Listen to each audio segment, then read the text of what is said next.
don't know where you want to start, but this is Tokyo Rose's microphone that GI was determined to go kill her, silence her. He got off his ship and he headed straight to Radio Tokyo, and she was gone. But he took her microphone anyway, and that's it. So, okay, well, that's what that is. Item 1, Tokyo Rose microphone. Yeah, and then let's see. I guess we can. I'm not sure where to put some of this stuff. I guess we can. This is World War II, so I guess.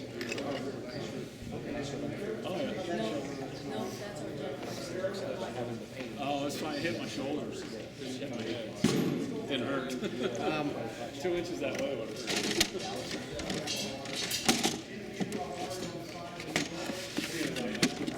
Oh. I brought a lot of stuff, some of which they may or may not want to use. This is an original photo of Lincoln and his son Tad that we've seen. It's 1863. This is the good stuff here. That's okay. That's the good stuff. This is a transcript signed. I'll go ahead and hold it. Okay.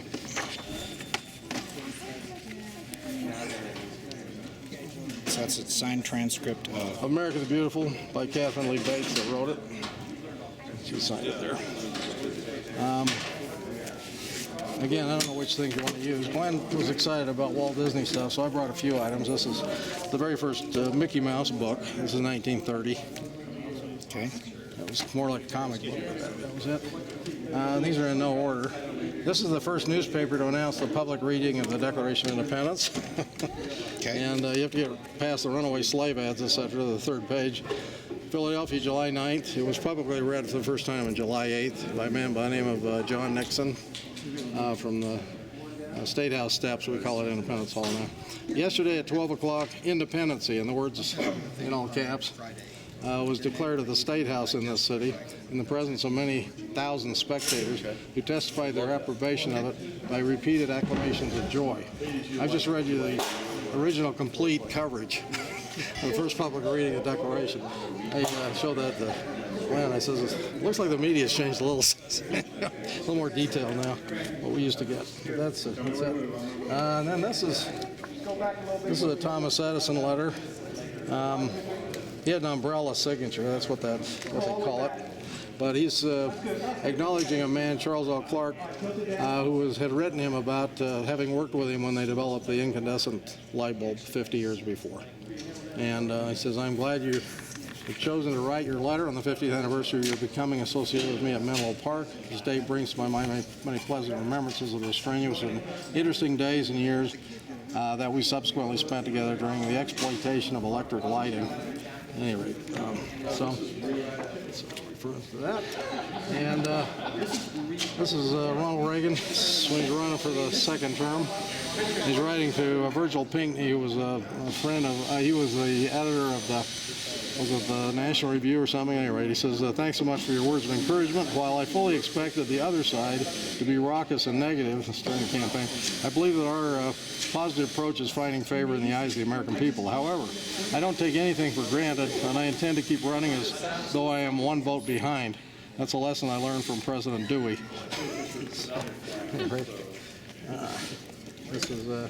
This is a state pre-Civil War state document listing the names of 20 Negroes and what they were worth. So Moses was worth $200 and Ellen was worth $700, and you know, it's hard to believe that happened in our country, but it did. This is Frank Lloyd Wright, and this is to Osamu Noguchi, who was a great Japanese sculptor who was going to one of the camps, I think Manzanar, in California. We had Topaz here in Utah. At any rate, he says, I believe that a country unable to trust its own citizenry has not long to live.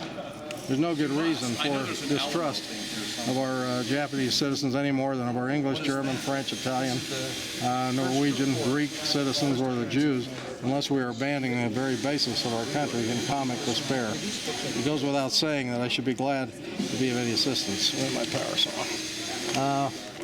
So that's that one. And then this is a letter Walt Disney to the city attorney down in Los Angeles where they were setting up.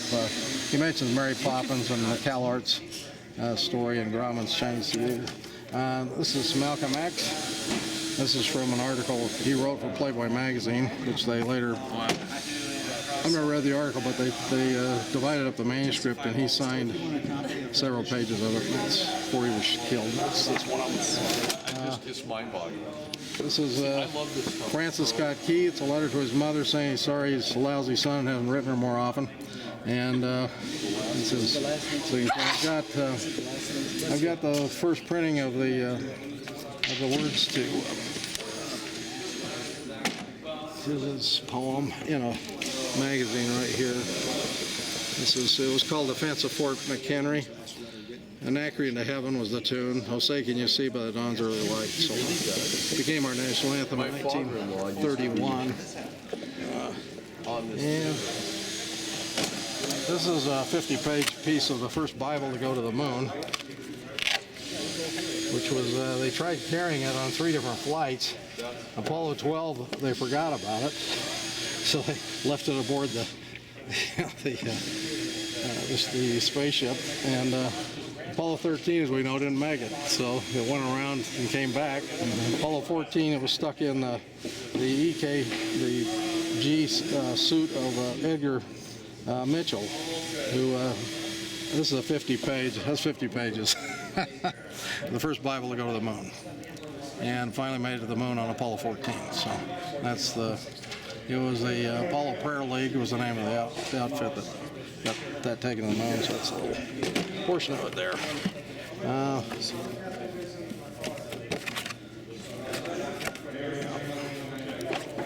And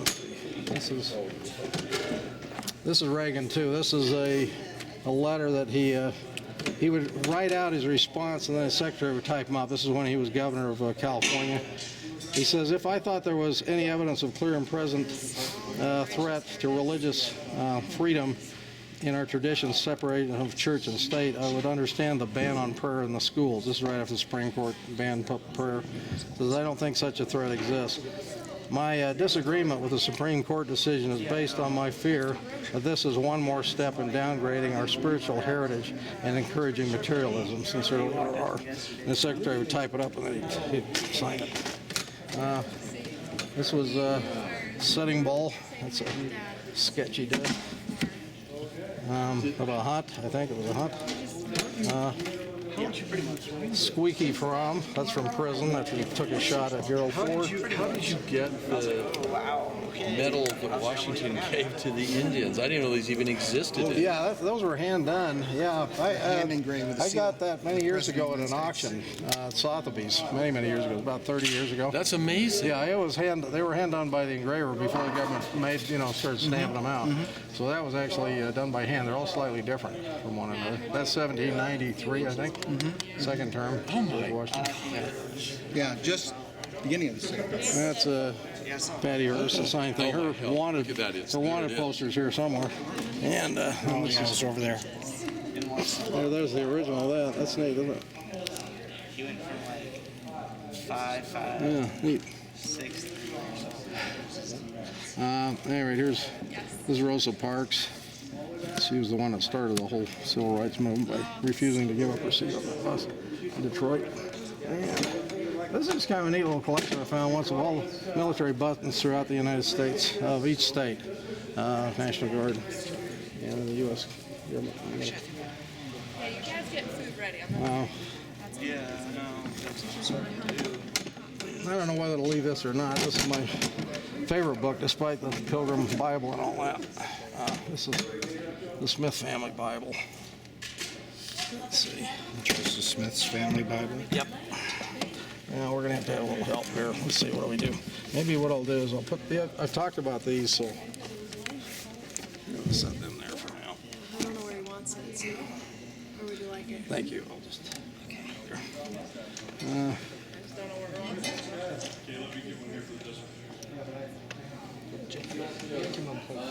I think it's an understatement, but okay, I'll go with it. These are just a couple of Nazi books from the Olympics of '36.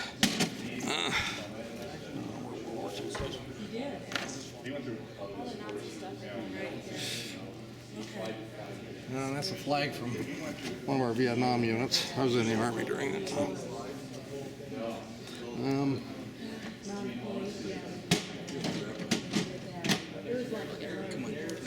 Jeremy's first. So this is my favorite book. Jeremy's the first Like man. having a pilgrim. This is Joseph and Emma's family He needs to. Bible. He's the maniac. And there were two of them. They were each bought. Joseph and Hiram both bought a Bible in Kirtland in 1831. This has been rebound. The Hiram Bible's in better shape than the Joseph Bible.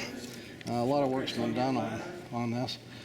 And a few Christmases ago, I let the grandkids that could read and the children that could read and everybody read a verse out of the Christmas story. So it's kind of fun to say they read it out of the Joseph Smith Family Bible.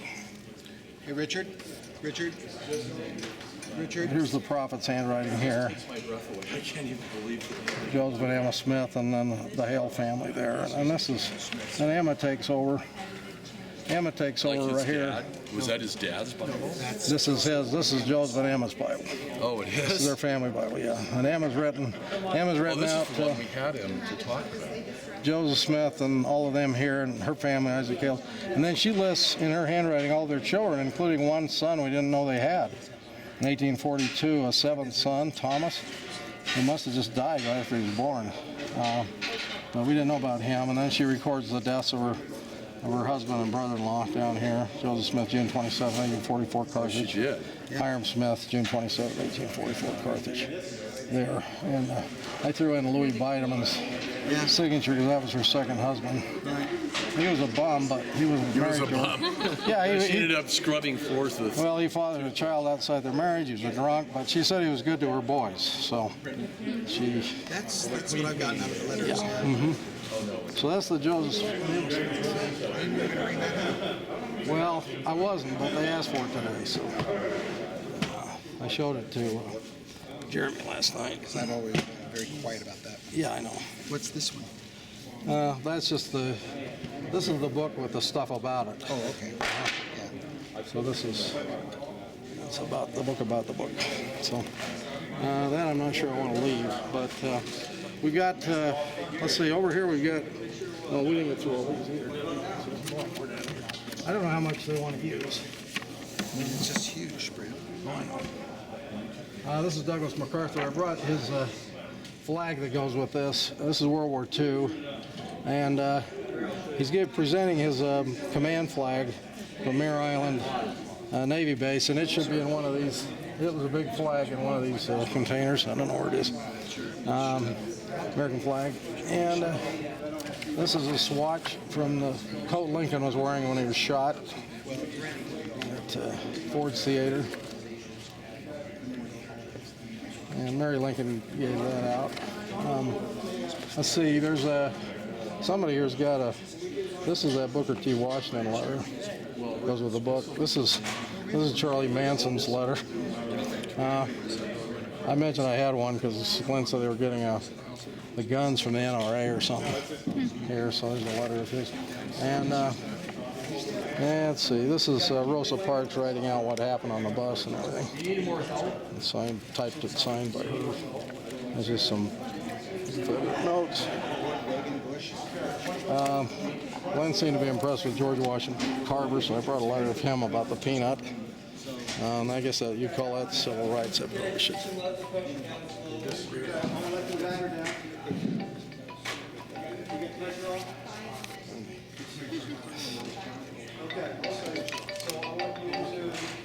Hello. How you doing? Good. I'm just in the middle of an interview. So. Can I call you right back in a few minutes? Okay. The boss. Okay. You don't miss that call. You don't miss that call. Nope. Take that call. This stuff's half hers too. So let's see. Okay. So those we talked about. The swatch we talked about. Charles Manson we talked about. And Rosa Parks and all of that. This is Harry Truman's prayer. He wrote out a prayer when he was a kid, and he recited it every morning of his life. And a friend asked him later in life to write it out for him. And he says, "O Almighty and everlasting God, creator of heaven and earth and the universe, help me to be, to think, to act what is right because it is right. Make me truthful, honest, and honorable in all things. Make me intellectually honest for the sake of right and honor and without thought of reward to me. Give me the ability to be charitable, forgiving, and patient with my fellow men. Help me to understand their motives and their shortcomings, even as thou understandest mine. Amen, amen, amen." Anyway, he wrote that out. This is Teddy Roosevelt. Lovely picture of an action shot. He's writing to somebody that was questioning family life or whatever, and he says, and I like this letter.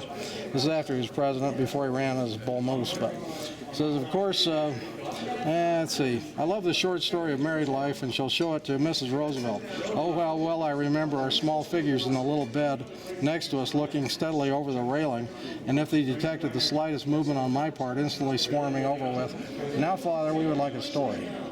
Of course, Mrs. Roosevelt had an infinitely harder time with the children than I had, and did infinitely more. But I am thankful to say that I did do some things myself, and whenever Mrs. Roosevelt was away, and I tried to get her, I tried my best to get her off whenever I could, I would act as vice mother. I like that. I would act as vice mother until her return and be at the children's tea and tell them stories, etc., etc. Then if there was sickness in the house, I would try to take my share of the work, although Mrs. Roosevelt did infinitely more, and especially when we had to divide between ourselves the superintendence of the convalescents and of those children who had not yet come down with the measles or whatever it was. I still remember vividly one morning when the whole family seemed to be in varying stages of measles, and while the long-suffering mother was trying to get some much-needed sleep, I lay down on the sofa beside Ted's bed. His son, Theodore Roosevelt Jr., who died on D-Day, was a general, was given the Congressional Medal of Honor, and his death, June 6, 1944. Beside Ted's bed in what was the improvised nursery for the two children who were getting better. Having, as I felt, won the right to repose by a story, I said, "Now, Ted, Father's told you a story, and he thinks he would like to go to sleep for a little while." To which Ted certainly as cordially responded, "All right, and Ted will play the organ," which he proceeded to do at a distance of 2 feet from my head, with the evident feeling that he was showing virtuous self-abnegation. How sincerely I pity such clever girls as the writers whom you quote. In every kind of life, the greatest happiness only comes where there's a chance for great unhappiness. But how sincerely I despise the cold or timid or selfish souls who dare not try the great adventure, because it is given to no human being to be certain of joy and not of sorrow. Anyway, great letter from Teddy Roosevelt. He was the youngest president of the United States. A lot of people think John F. was, but John F. was only the youngest elected. Teddy was the youngest of all. He was, Who was the youngest? Huh? Who was the youngest? Ted Roosevelt. Teddy Roosevelt, the very youngest, yeah. And he had 5 young children. The press had a lot of fun of them climbing up the chandeliers of the White House, you know, during the time he was president. Glenn just emailed, wanted to know if we've got them pretty much separated to have him come down into the different sections. Most of them are. I don't know where the flags are. They're over here. I've got them over here. I'll bring them in. Oh, they're over there? Yeah, I'll bring them in. Okay, yeah, we got another.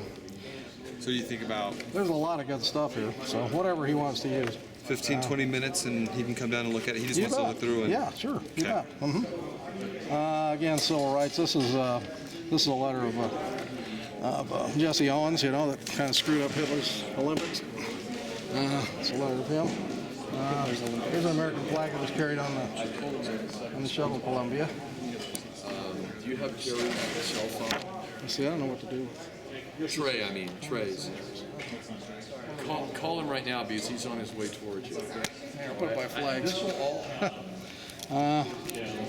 This is John Taylor's response to the lawsuit the church had against the 7 wives of Brigham Young that refused to turn over the church property. But one of the interesting things about it is that they all got X'd, but it has the only original copy I've ever seen of the deed to Temple Square. It's right here. So it's kind of fun. That's that. And let's see. Here's Samuel Smith writing out America. He was given a half hour, you know, to write up the words. His only mistake was he picked God Save the King, you know, so the music. But that was kind of a play on words. Joe Rosenthal's a photographer, AP photographer, took the picture, of the flag raising at Iwo. My father was there. He was wounded there in the leg. He was a Seabee, and aboard the ship the next day. The Marines made it up on top, and he, of course, the Marines were part of the Navy then, so they were all Navy. But one of the guys on the gangplank said that Dad had his foot wrapped up.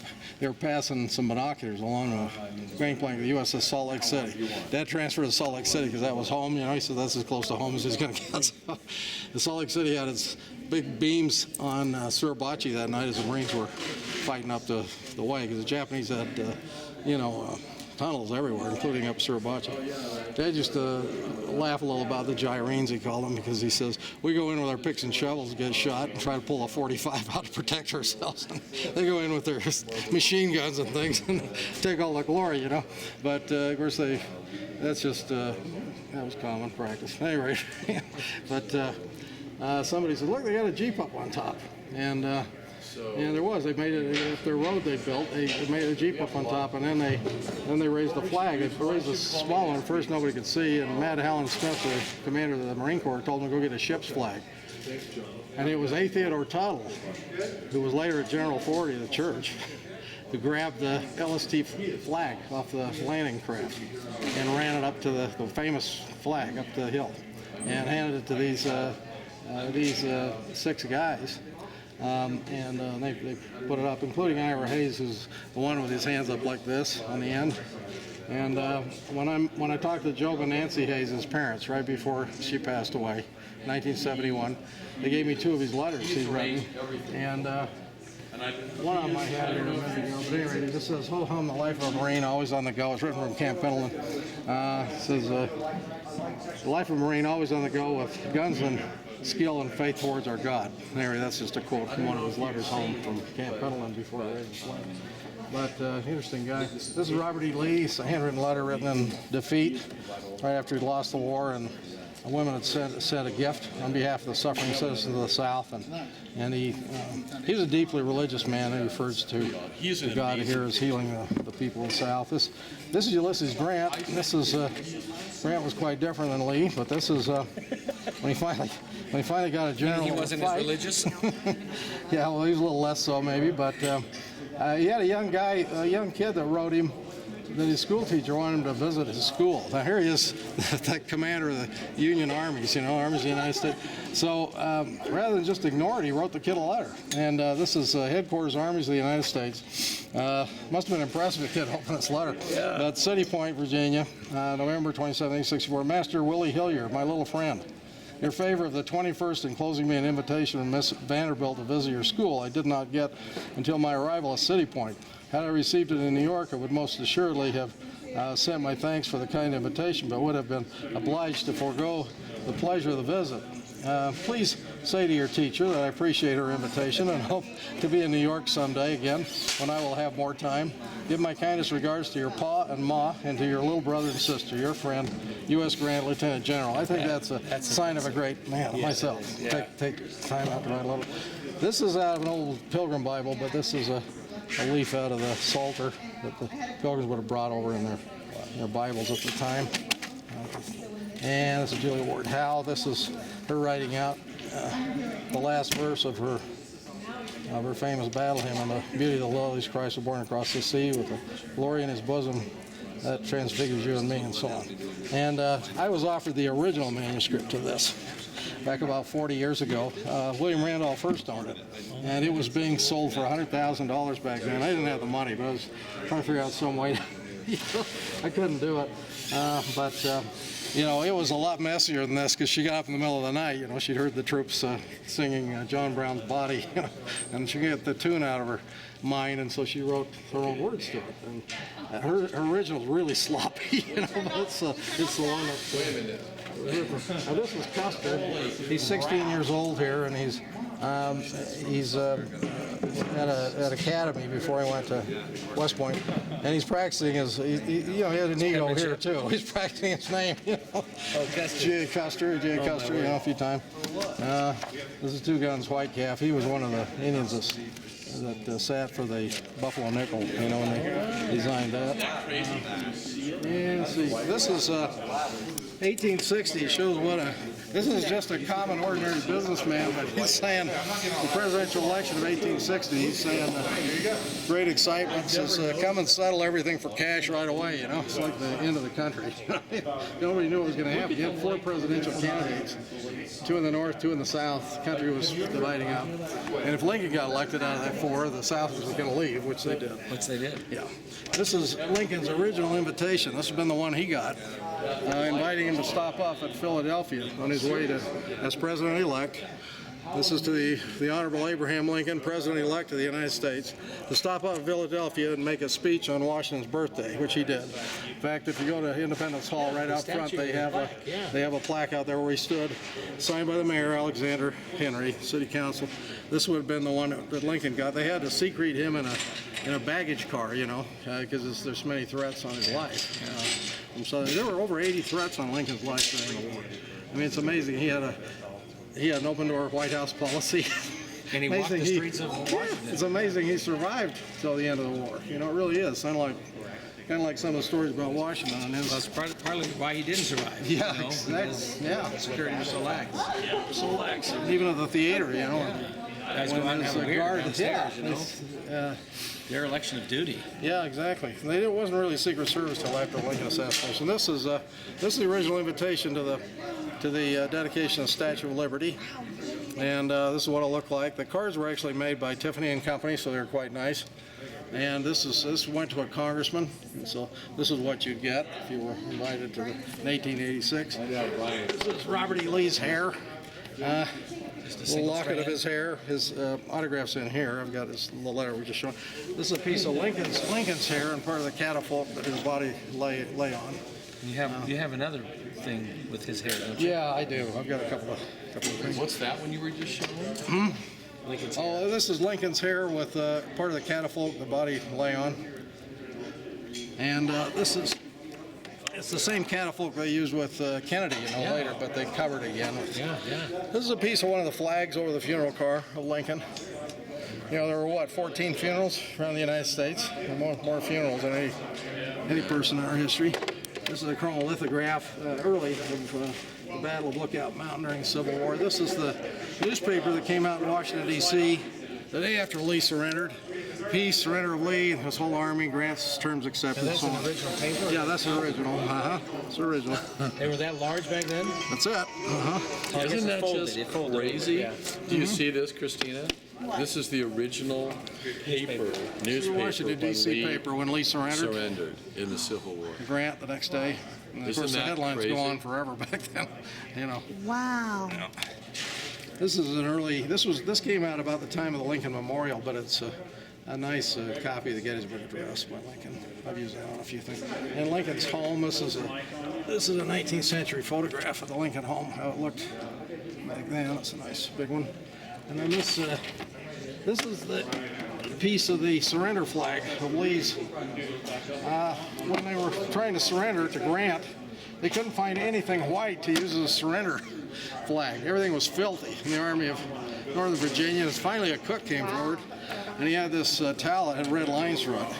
And he said, Lee says, that's good enough. So he stuck it on a pole and ran it up to Grant's headquarters. The general that accepted it on behalf of the North was Custer, George A. Custer.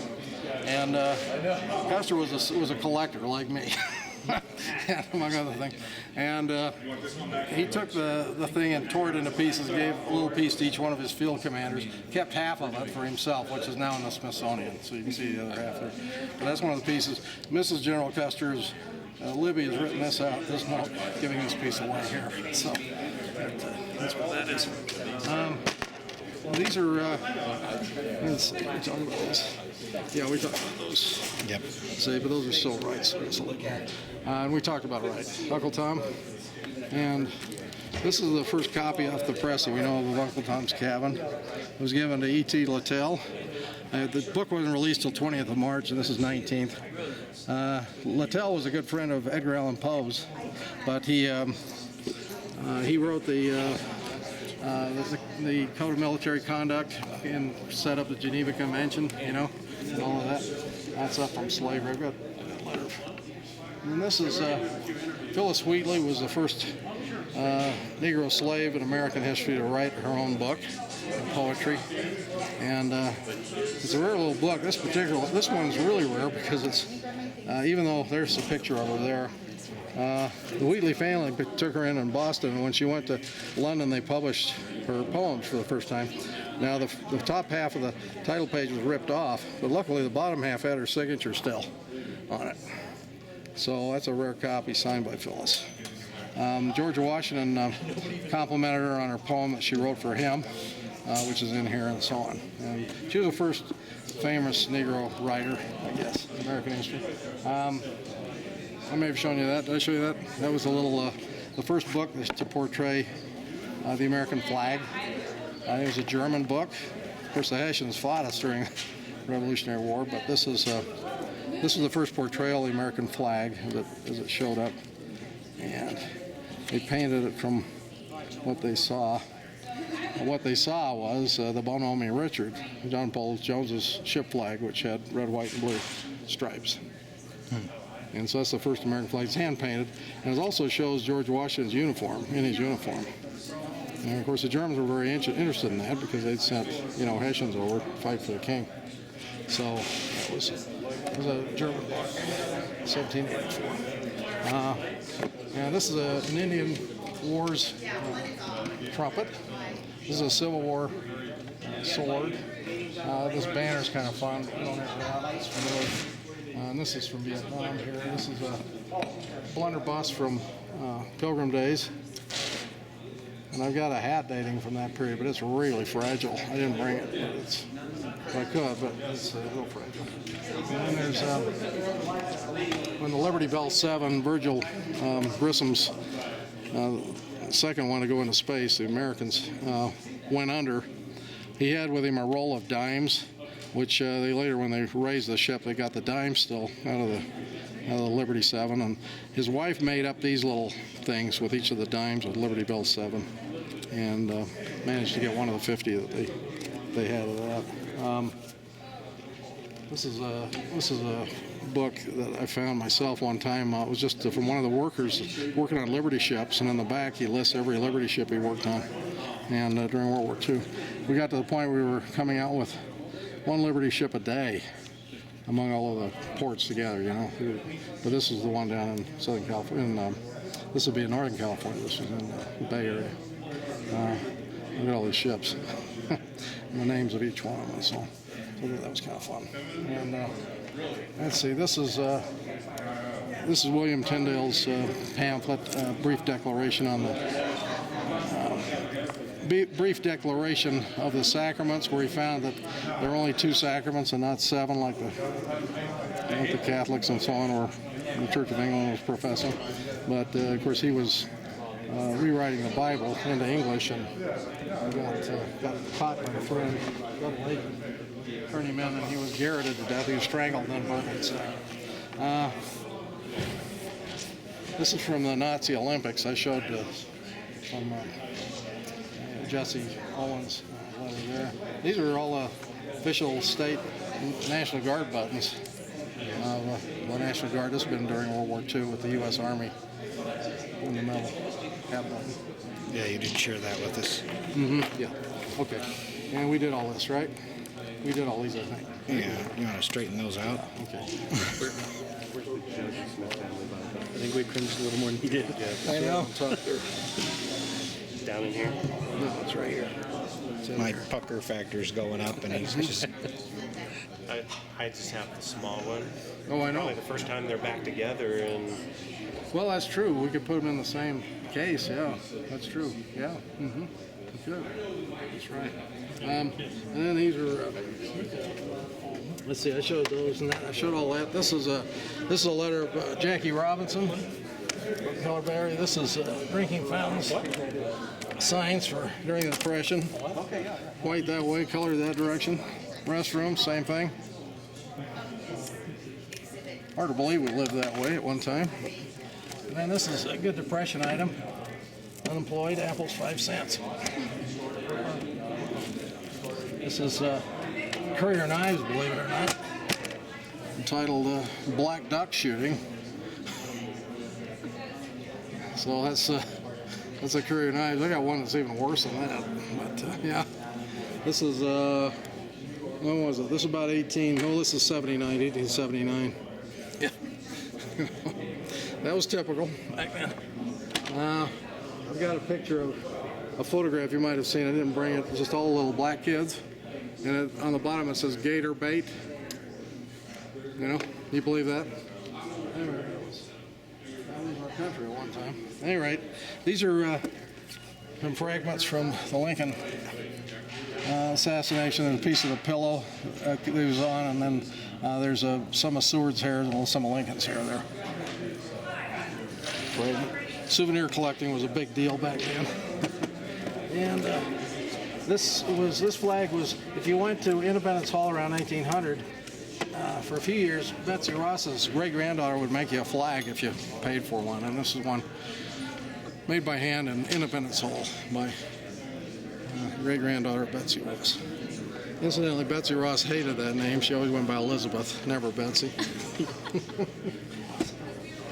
Probably ought to be honored. This is Davy Crockett's. We called them address leafs. He was a congressman, so it was free, this mail.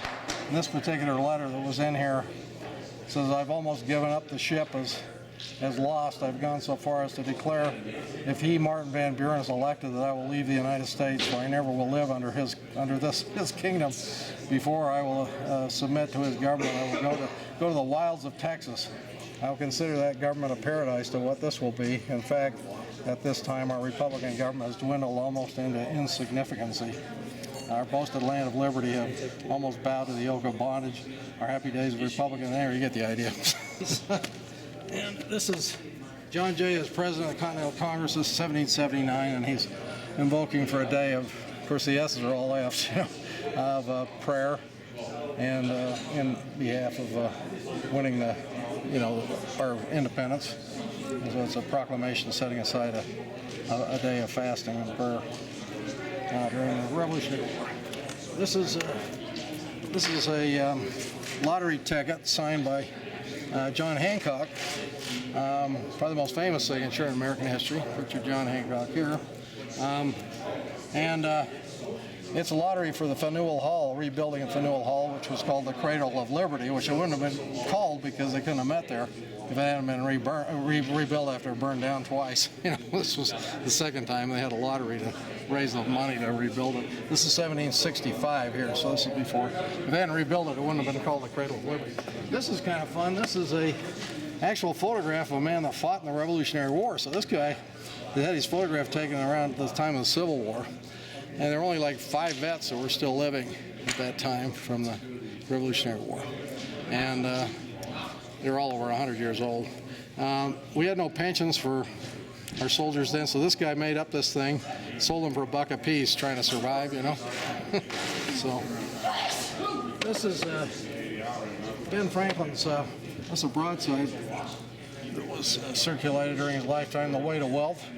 By Benjamin Franklin. He lays out how you become a wealthy man, by Richard Saunders, or Poor Richard's Almanac. I have an original Poor Richard's here. In fact, I wonder where the big letters are. What's the last item there?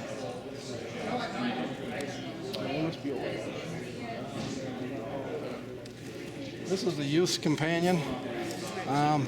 This is the magazine they came out with that proposed the Pledge of Allegiance to the flag by the kids, and here's the article right here. It was the celebration of the 400th anniversary of the arrival of Columbus, and on that day, every school child in America was to follow this official program and wear one of these badges. Okay, and back then they did a salute to the flag that looked like the Sieg Heil of Hitler, which they did up until World War II. They got rid of it, and after that you put your hand over your heart. Anyway, the signal from the principal, the pupils ordered ranks. They're all in ranks, and they standing thus. I'll repeat together slowly. I pledge allegiance to my flag and the republic for which it stands, one nation indivisible, with liberty and justice for all. Now it's been added to since then and changed, but that's the original one. Yeah, that's where it was first published. Use companion. This is a rifle that belonged to Iron Tail, who was in the Buffalo Bill Wild West show, and somewhere around here I've got his medal too. The government, his peace medal. Let's see. Here's the better stuff here.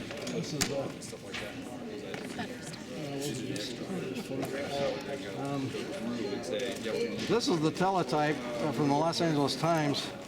The first news that Pearl Harbor's been hit. Okay, these original teletype is kind of not in the best shape. You can read parts of it still.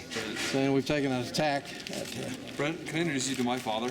Hi, how are you doing? Brent Ashworth. How are you? Richard Boyd. Nice to meet you. You bet. Oh, it's like, Want me to? Do you have a second to maybe show him that Joseph Smith are about to leave? sure, you bet. We're salmon fish in Washington. Anybody? That's my next stop. Serious? Dad, you got to see this. This is probably one of the most, powerful pieces that I've been able to hold. We were just at Monticello last week. Were you? Well, that's Does a this great compare? place. Yeah. So this is Family Bible Family Bible. of Whose family? Joseph and Emma. Serious. So You're kidding. in Joseph's handwriting, you can see there the Joseph has signed it right here, and they've started listing the Hale family and so on here, and then Emma takes over and does a whole listing of Joseph Sr.'s family, Joseph Jr.'s family, and this is their family. kids, My heavens. including Thomas, a son we didn't know existed. He was born and died in 1842. Wow. And then she lists the deaths of Joseph, June 27, 44, and Hiram. the day they died. Carthage, She wrote it Illinois. with her own hands. Jail. Gotta be And kidding. I threw in Bideman's signature because that was her second husband. He was kind of a bum, but he was.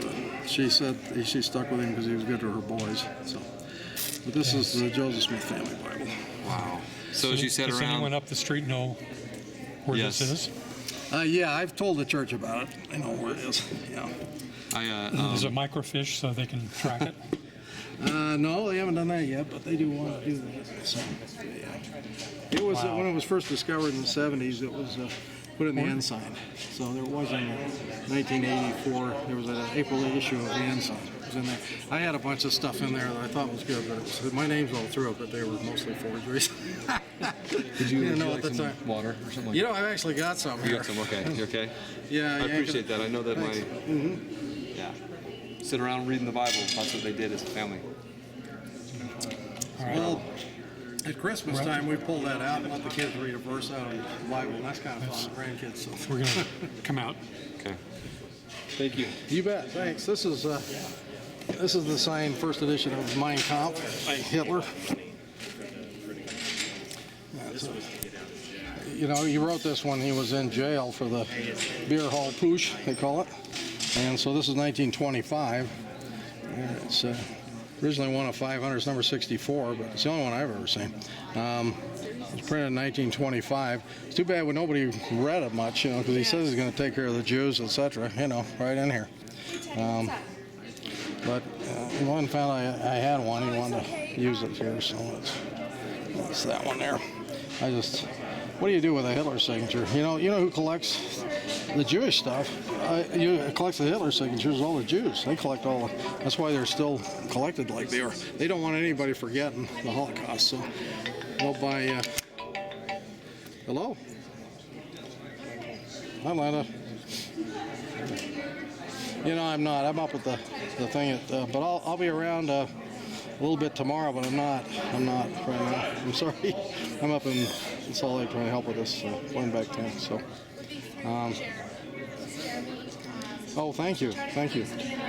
Okay. Do you want to leave it with my next door neighbor, with the suit guy, and I can get you paid? Okay. If you just leave it with him, I can pick it up tomorrow. So, thanks so much. Appreciate your help. You bet. Thanks, man. Bye-bye. This is a. This is a Congressional Medal of Honor. It's from World War I. The guy's name's on the back. I bought this for $350. You can't buy and sell them anymore. But I bought it from a pawn shop down in San Diego many, many years ago. And I tried to find it. I did find the guy's name, but he has no family. You know, we did church help me with genealogy and the rest of it. So I was going to try to give it back to him, but no luck. So anyway, that's what I have. But that's what that is. And let's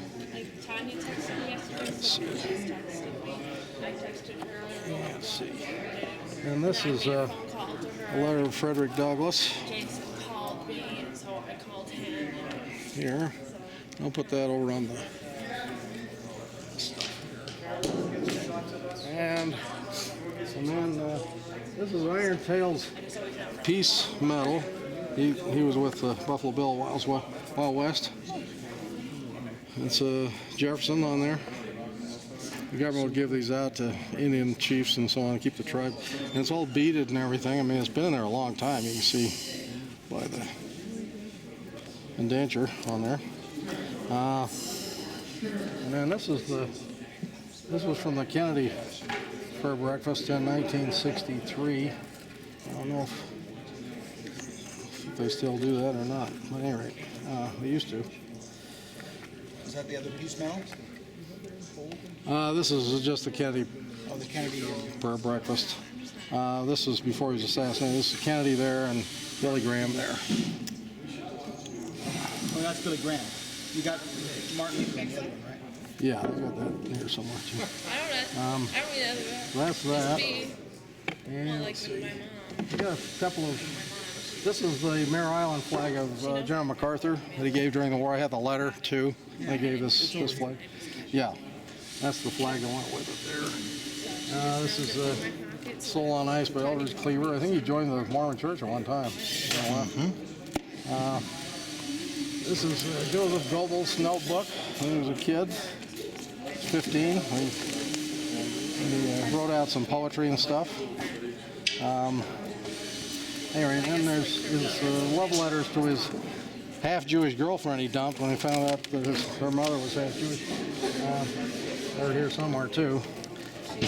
I brought this up just because I thought it was cute. This was done by a laundry, I think in Heber during the war. But it's, you had to put it together. It was 4 pigs that made, It's like Hitler. Like Mad Magazine. Yeah, it was 4 pigs that made Hitler's face. Piece of local propaganda. I like that.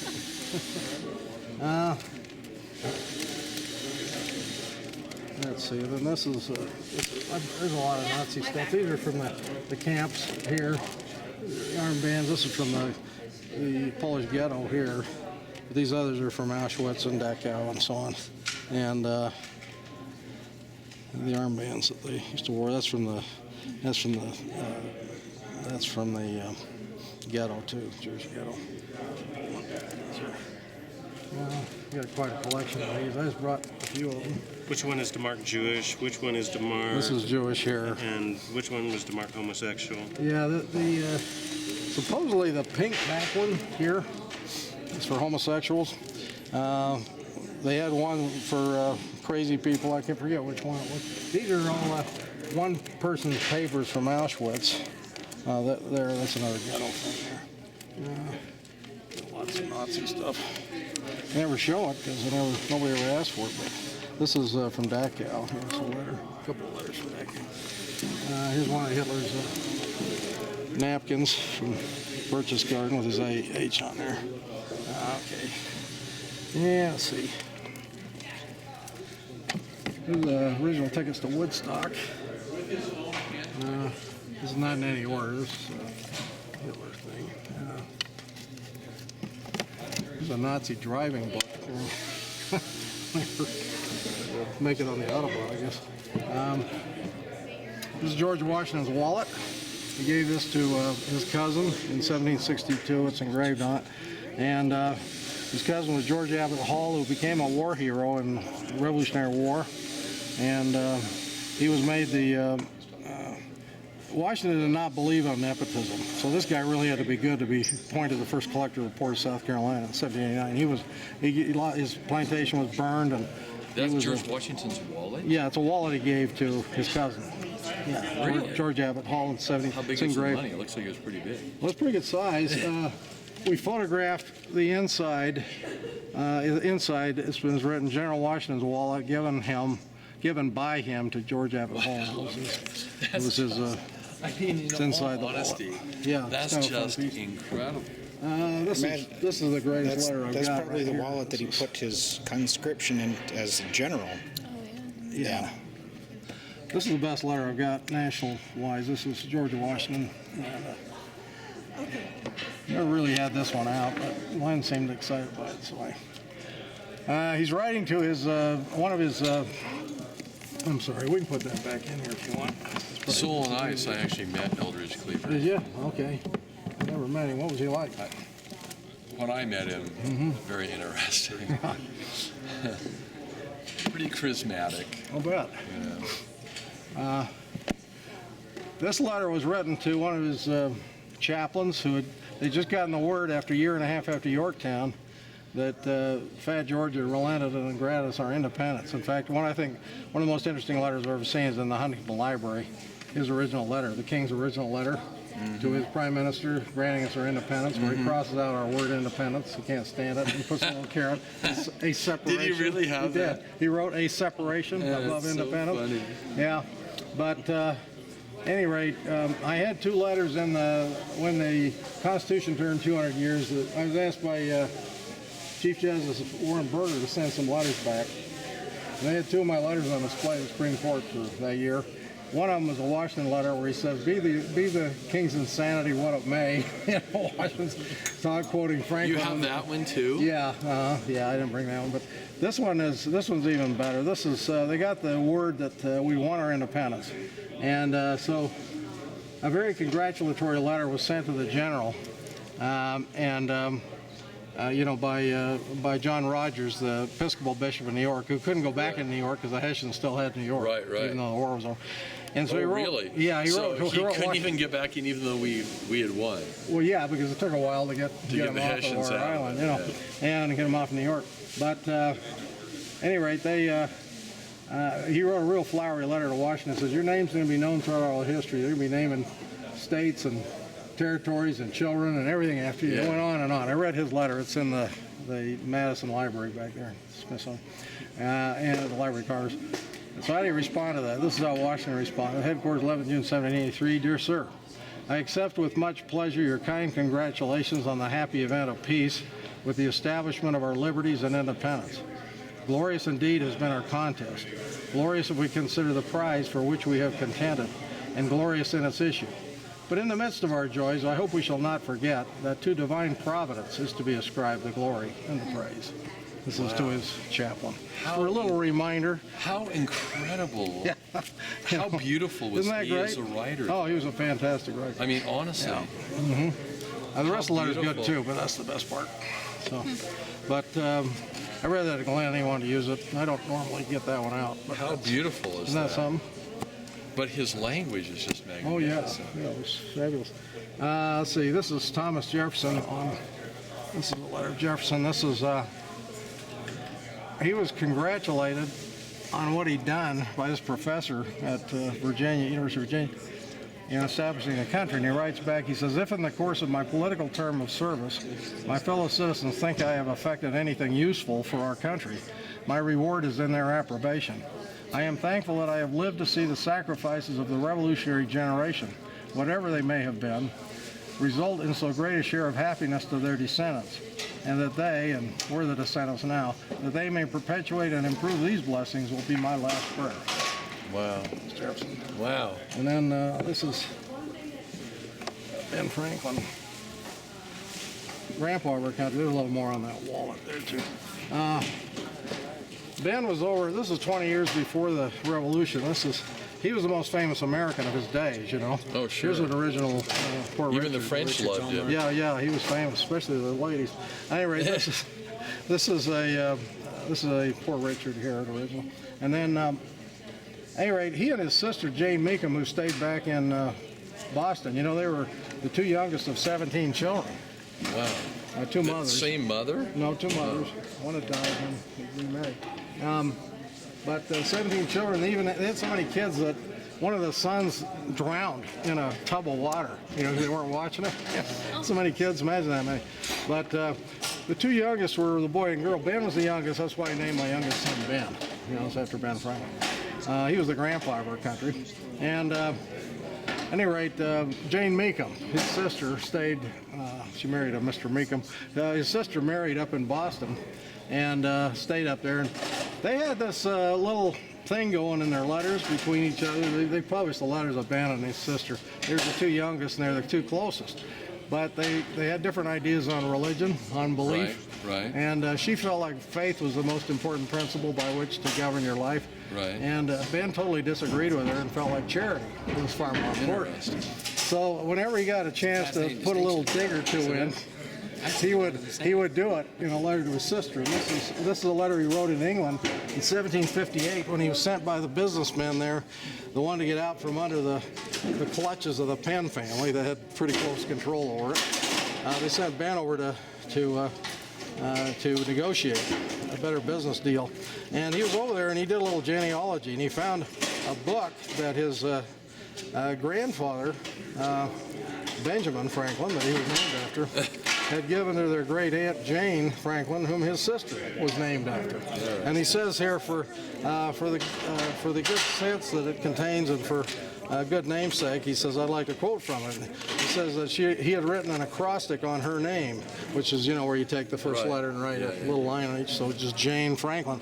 And the acrostic illuminated from on high, he uses the I for the J, in shining highly from your sphere and so on and so on. At any rate, the whole idea of it is that, he says, after professing truly that I have a great esteem and veneration for the pious author, his grandpa, permit me to play the commentator on these lines. You're to understand then that the 3 stories higher seems to be somewhat obscure. You understand that faith, hope, and charity, now here's where he's getting his little dig in. Yeah, I'm with you right there. That you are to understand that faith, hope, and charity have been called the 3 steps of Jacob's ladder, reaching from earth to heaven. Our author calls them stories, likening religion to a building, and thus the 3 stories of the Christian edifice. Thus, improvement in religion is called building up or edification. My dad was an architect. People will love this. But anyway, faith is then the ground floor. Hope is up one pair of stairs. My dearly beloved Jenny, don't delight so much to dwell in these lower rooms. Get yourself as fast as you can into the garret. For in truth, the best room in the house is charity. For my part, I wish the house was turned upside down. 'Tis so difficult to get upstairs, especially when one is fat. But I can imagine, it says, let's see, to go upstairs. And not only so, but I imagine that hope, faith, and faith may be more firmly built on charity than charity upon faith and hope. However, that be, I think it is better reading to say, raise faith and hope a story higher. Anyway, but then he quotes one of his little... What did he crossed out a whole... No, she did. She got the letter. At any rate, he writes one of his little ditties, you know, couplets. A man of words and not of deeds. You know, is likening religion to charity. It's like a garden full of weeds. And then he goes on to say, and she crosses us out, some people have, pity the words have changed it around. The man of deeds and not of words is like a garden full of blank. He says, I forgot the rhyme, but 'tis the opposite of a perfume. And she crosses that part out and writes, this part of the letter not to be read to anybody. Where does it say that? Right here. Right there. His sisters crossed that out. But his letters are getting quoted because he wrote the papers. I mean, his letters were quoted in all the papers. You've become quite skilled at reading this pen. Well, you have to, yeah, because that's just So part of the... was everything done there with a quill? Yeah, pretty much. You know. So they could write that beautifully just with a quill. Oh, yeah, they were very dexterous at that. Very handy at that. Did you see Custer's effort to sign his name so... Yeah, you just, not like he was 16 there. He had a bit of an ego there. Yeah, this is the last known letter of Martin Luther King, Jr.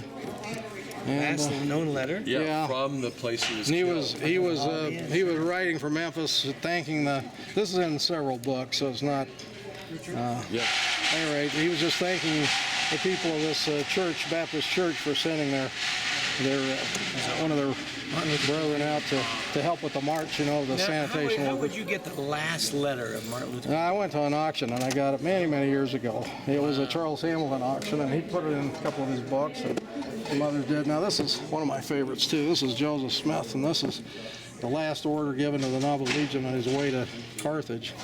And at any rate, it's been torn. When I first got this, Wilford Woodruff brought this to Utah, along with a little piece of Mother Smith's hair, because Lucy Mack couldn't make it out. So he wanted to, she was kind of thought of the mother of the church, especially after the two sons were killed. And she was staying with her family. And her thoughts were with the people going west, but she couldn't, she was too old, and she felt like she needed to stick with her family. Yeah. And so I recognize his handwriting as Tom Ford's, the governor's, when I first saw it, because I'd seen enough of his handwriting, but the signature's been ripped off.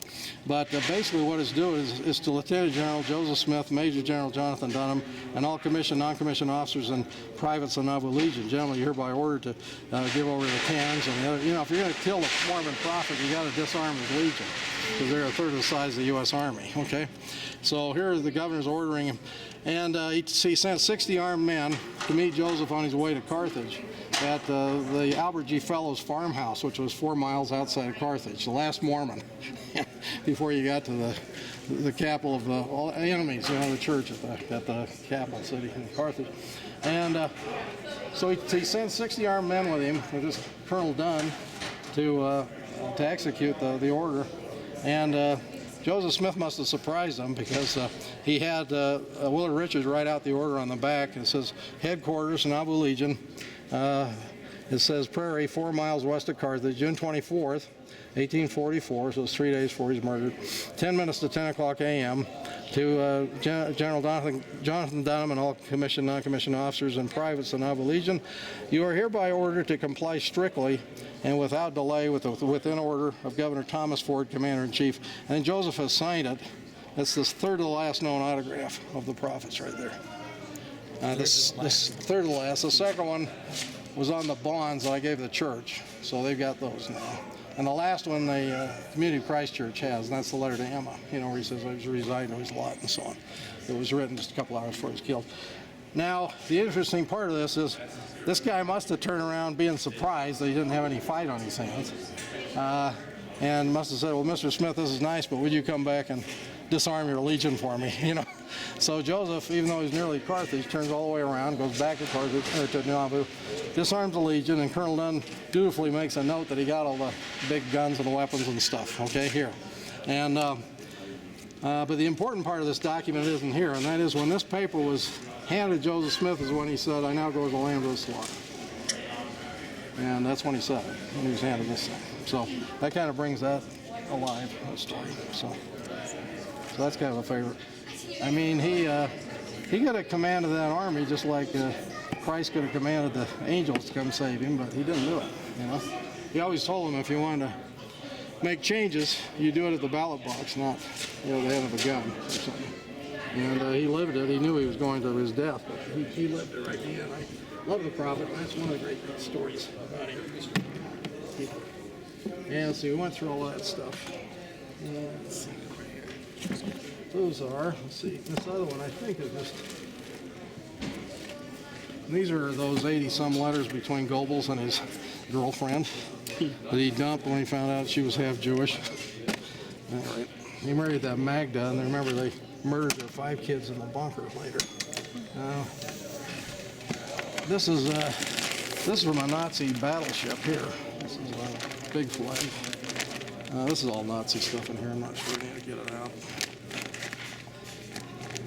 But see, that's from a battleship there. It's still got that's from a Nazi battleship. The big flag. It's got the eagle over there and the swastika down here. But I've got to find my big fort flag. I've got the flag at Fort Lincoln when Custer wrote out. It's a huge 20-footer. See, that's a ship's flag there. Then I've got 2 of the Nuremberg 20-foot banners in here. Let's see, that's a sign there. Oh, this was fun. Lindbergh just tweeted that. This has got to go on tour. Things I didn't think were even available. Brent Ashworth has collected national treasures. My hero. That's kind. That's sweet. Yeah. I found this at the gun show a few years ago, and I just had to get one. It's a body bag for. They're both gone now, but this was a gun show in Salt Lake. I had to get that. Don't need to use it anymore. Anyway, and let's see. These are all Nazi flags too. This is. Remember those pictures of Hitler at Nuremberg? Yep. Keep those out. Those big, huge banners. We are going to be using those. Yeah. That's the ship's flag. This is. There are 2 Nuremberg banners. That's not one of them. This is fun though. This is one our guys got and wrote all over. Our guys wrote on that. Let's see. Yeah, here's one of them. I don't know which is this the long one. Yeah, this is 20-footer. Excuse me. I think pull it out. Beck's going to come over here too now. Oh, okay. So you need to Great. shift the focus. Anyway, here's well, if somebody wants. Do you want to take the end of that? Let me just see. Is this a I needle? think you wanted to use one of these from the ceiling. Yes. There's one that hangs sideways, and then this one hangs. This is one of those Nuremberg banners. Oh, the Nuremberg banner, right. The one narrow ones. You remember when he was lined up when and he had had all all these those suckers? people? Yeah, that's one of those street banners.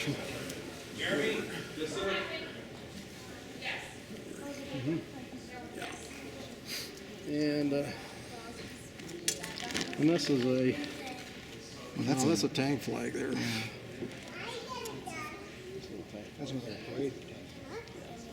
That's another Nuremberg that hangs the other direction. And this is stuff from the Nazi Olympics. Anyway, Lots of stuff. Jesse Owens.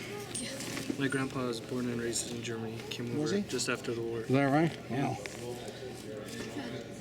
He probably has some Good stories. good stories. Anyway, I'll put that back in. One of the war. Oh yeah. Which I wonder if So I don't know. You might know my grandpa, Egan Bolt. that sounds familiar. Yeah. What? he lived in Indian Hills. Oh, okay. Yeah. He just All right. passed So, away a oh, couple did months he? ago. All right. Yeah, we're neighbors. We're not far away. 'Cause we're just right below Indian Hills. We're just right. We're at the park, you know. Okay, yeah. We bought Ed and Pat Pander's home. Oh, They okay. were in our old ward too. We I bought knew their them. home and they I went moved. to high school with their kids. And Yeah. been in uh-huh. there several times. Yeah, they lost a boy the same time we did. We lost a son in an accident. They lost one. Corey. Yeah. An accident. They're good friends of ours. Yeah. How's Luke doing, by the way? Luke's doing good. Yeah. He's our only unmarried one. Yeah. His big brother just finally got married a couple weeks ago, so he was in his 30s, so I guess there's hopefully. Luke's only 26. But yeah, he's a good kid. He's He's a little bit younger than me, but I think